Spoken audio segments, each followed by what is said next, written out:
Hey guys, and welcome back for another video. So recently I did a video on all the super fun stuff you can do in Halloween, but I didn't really cover any of the crafting. Not only are there a few things that you can craft from way back in 2012 when the first Halloween took place, but this year they added a few new things in addition to all those other skins I've already talked about. For this video, I'd just like to start off with some of the older skins that you can still craft, and then we can talk about some of the new things that were recently added. Now this is a crafting guide, so you should be expected to have at least one, if not many, crafting professions at least level 400. Don't let that discourage you though, because there are a lot of items that can just be bought off the trade post. That being said, I won't be including specific prices on the trade post as those tend to fluctuate, but I should be able to give you guys an overview of what's expensive versus what's not. So some of the older Halloween skins that you can unlock through crafting are the Arachnophobia, the Crossing, and the Mad Moon. The Arachnophobia is a short bow, and as the name suggests, it's a giant spider. The Crossing is a staff, and at the top of that staff you're going to see what looks like a human arm holding some sort of lantern. And the Mad Moon is a shield, and it might look kind of familiar, as this is the moon you'll see in Lion's Arch during the festival. Despite these skins looking very different, the core crafting materials to make them are basically the same, barring one item. So before we move on to that one item, let's talk about what these have in common. Each one of these skins will require one Eldritch Scroll. These are about 50 Spirit Shards at the vendor near the Mystic Forge. Each one will also require 10 Mystic Coins. These are obtained by logging in every day, as I'm sure most of you are familiar with. If you don't want to wait, or maybe you're right on the cusp of 100, you can also purchase these off the trade post. The last item that these three skins have in common is the Superior Sigil of Night. The recipe for this sigil is fairly cheap on the trade post, but what you should keep in mind is that there are actually three versions. One for Artificer, one for Huntsman, and one for Weaponsmith. Just be sure to get the right recipe for what you have at least 400. To craft one of these sigils, you're going to need one orichalcum ingot, one glob of ectoplasm, 100 pieces of candy corn, and one lodestone depending on which crafting profession you're going through. So for the Artificer, it's going to be an onyx lodestone, Huntsman will be charged lodestone, and Weaponsmith will require the glacial lodestone. Now, while crafting one doesn't sound too terrible, keep in mind that each one of these skins actually requires 20 of these sigils, and it can be kind of costly if you don't have the materials on hand. The trade post is also always an option, but they're not especially cheap on there either. So now that you've got your Eldritch Scroll, your Mystic Coins, and your sigils worked out, there is one more item you'll need before you can throw all this in the Mystic Forge to unlock that Halloween skin, and that is a gift of something, depending on which one of these skins you want. So if you want the Arachnophobia, you'll need the Gift of Spiders. If you want the Crossing, you'll need the Gift of Souls. And if you want the Mad Moon, then you'll need the Gift of the Moon. In order to craft a gift, you're going to need a recipe. Those recipes can be obtained from opening the Mad King's chest by playing Mad King Says, and also just by opening trick-or-treat bags. Now you could also buy the recipe off the trade post, but it's a little bit more than I think anybody wants to spend on just a skin.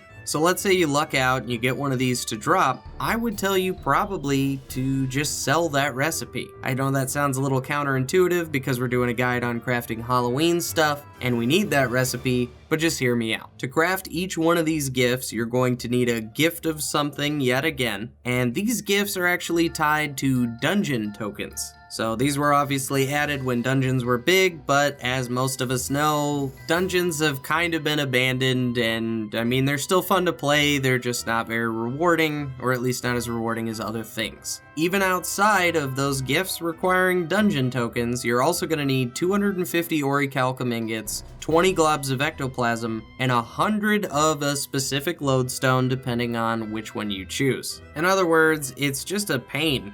You might have to play some dungeons, you're probably gonna have to grind up some gold to buy all this stuff, but don't worry about that, because if you actually look on the trade post, and those of you who looked at some of these recipes during the video might have already noticed this, but you can actually just buy the Gift of Spiders, Souls, or the Moon for way less than even the recipe itself costs. As a matter of fact, 2 of these gifts, as of recording this video, are about that 2 gold you get from doing your daily. Now, the Gift of Souls does cost more than the other 2, and we'll talk about that in a little bit. So, with the gift that you just bought on the trade post, the Eldritch Scroll, 100 Mystic Coins, and 20 Superior Sigil of the Night, you can finally head over to the Mystic Forge and combine it all to make yourself a new Halloween skin. I do keep calling these skins, but they are actual physical items. It's just that they're exotic quality, and at least with my weapons, I like them to be ascended. So for me, these are just skins that I will apply to an ascended piece of gear. So on to the things that were added this year. There's actually a mini pet that we can craft, and it's disgusting. It's absolutely disgusting. The mini failed attempt is a miniature, and just look at it. Just look at it for yourself. To me, this looks like something out of Resident Evil, but derpier. Probably one of the weirdest things I've ever seen ArenaNet add. Most of the materials required to craft this thing aren't too hard to come by, barring just one, and depending on how many of the resources you have in your bank, it might not be so bad, but for others, you might not be so lucky. As far as the easy to come by items, we have 206 bone shards, which I'm pretty sure is a reference to how many bones are in the human body, and that's pretty cool. 7 slabs of red meat, and 1 jar of lost souls. For these 3 items, I would just look and see what you have in your bank and buy the rest on the trade post, as they're all pretty inexpensive. The 4th and hardest to come by item is a Vial of Green Goo. To craft this, you're going to need 400 huntsmen, and unfortunately, only huntsmen. Now, you could level this up from scratch, but it's going to vary based off of the components' prices on the trade post. If you're curious about just how much it costs to do this, I will again link guildwars2crafts.net that I use to figure out how much it would cost to at least get 1 to 400 whenever something like this comes up. While you will need 400 huntsmen, it's not entirely the worst thing ever, as you don't need a recipe to actually craft this thing. It's actually just a discovery. That being said, in order to craft this, you're going to need 20 globs of ectoplasm, 50 pristine toxic spore samples, 50 vials of linseed oil, and 50 lumps of glass. Alright, so the ectos are easy enough, but the 50 pristine toxic spore samples might elude some players depending on when you started playing the game. These items are sort of a relic from Living World Season 1, when all the content was added about every 2 weeks and then deleted again about every 2 weeks. Despite all that, you can actually still obtain these items. If you head to Kessex Hills and walk around the map, you're bound to see some toxic offshoot events. Completing those events will get you at least 1 toxic spore sample, and the map itself actually has a few gathering nodes where you can, again, get a few more toxic spore samples. Unfortunately, the drop rate isn't incredible,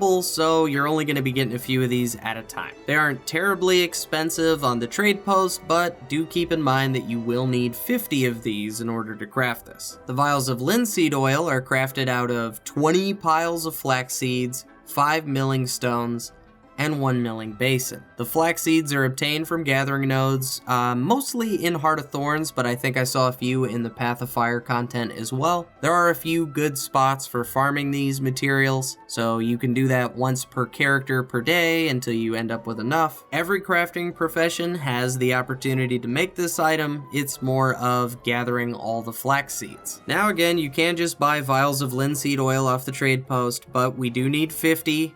And while they're not exactly inexpensive, 50 of them does cost a little bit more. Lastly, for the Vial of Green Goo, we do need some lumps of glass, and an Artificer of 400 can make these out of thermocatalytic reagents that you can buy from crafting vendors, and 3 coarse sand per lump of glass. You can get coarse sand from doing just about anything on the Silver Waste or Dry Top map. Basically, every time you loot a pile of silky sand and you double click it, you have a chance to get a couple items, one of which being the pile of coarse sand. That all being said, they're not that expensive on the trade post either. Now that we finally have all the items we need, let's go ahead and combine the globs of ectoplasm, the spore samples, the linseed oil, and the lumps of glass into 1 vial of green goo. And once we have that, we can combine the green goo with bone shards, slabs of red meat, and a jar of lost souls to make the mini failed attempt. But this isn't the end for this horrible monstrosity, they actually made it possible to add this to either a scepter or mace and turn this miniature skin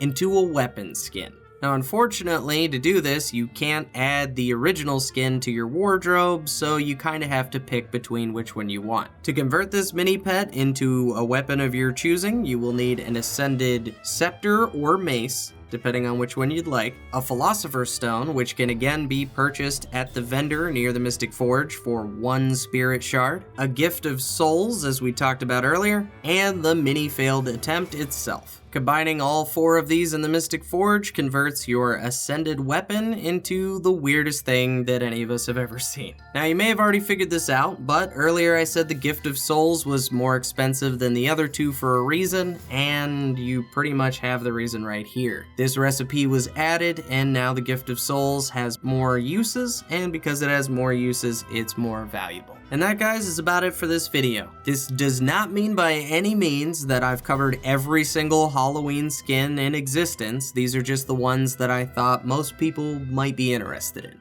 My main hope is that maybe some newer players that didn't know about these skins now know about them, and even if you can't get them this year, you know what to aim for next year. Or at least spread a little information about those earlier gifts so nobody wastes a bunch of money on the recipes. Or even just time trying to craft some of those things. Anyway, guys, I guess what I'm trying to say is I hope this helps somebody out there. As always, guys, thank you so much for watching, and I'll see you in the next one.